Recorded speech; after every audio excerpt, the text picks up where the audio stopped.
ఏదైనా కొత్త చిత్రాన్ని ప్రకటించి సైలెంట్ మోడ్లోకి వెళ్ళిపోతే బన్నీ సినిమాపై వచ్చిన రూమర్స్ వస్తాయి. అలాగే ఏదైనా కొత్త చిత్రం విడుదలకు ముందు పోస్ట్ పోన్ అయితే కూడా రూమర్స్ వస్తాయి. రీషూట్స్ చేస్తున్నారట అంటూ గాసిప్లో షికార్లు కొడతాయి. ప్రస్తుతం టాక్సిక్ విషయంలో అదే జరుగుతోంది. గతేడాది జూన్ 10న విడుదల కావాల్సిన చిత్రం టాక్సిక్ ఆ తర్వాత మార్చి 19కి వాయిదా పడింది. ఆ తర్వాత మళ్ళీ పోస్ట్ పోన్ ట్రెండ్ కంటిన్యూ అయ్యింది.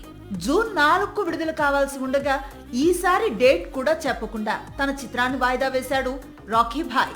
లేకపోతే ఇప్పుడు పాన్ ఇండియా వైడ్ గా Peddi versus toxic box office fight జరిగేది. టాక్సిక్ కొత్త విడుదల తేదీని ఇప్పటికీ ప్రకటించకపోవటం, యూనిట్ మొత్తం సైలెంట్ మోడ్ లోకి వెళ్లిపోవటంతో టాక్సిక్ అవుట్పుట్ చూసి హీరో యష్ డిసప్పాయింట్ అయ్యాడని, సినిమా మొత్తాన్ని మళ్ళీ 100 కోట్లు పెట్టి రీషూట్ చేయాలి అంటున్నాడని రూమర్స్ మొదలయ్యాయి. నిజానికి టాక్సిక్ ప్రాజెక్టు ప్రారంభం అయినప్పటి నుంచి యష్ ఇన్వాల్వ్మెంట్ ఎక్కువగానే ఉంది. ముందు స్టోరీ రైటింగ్ లో భాగమయ్యాడు. ఆ తర్వాత సినిమాను తానే చాలా వరకు డైరెక్ట్ చేశాడని టాక్ ఉంది.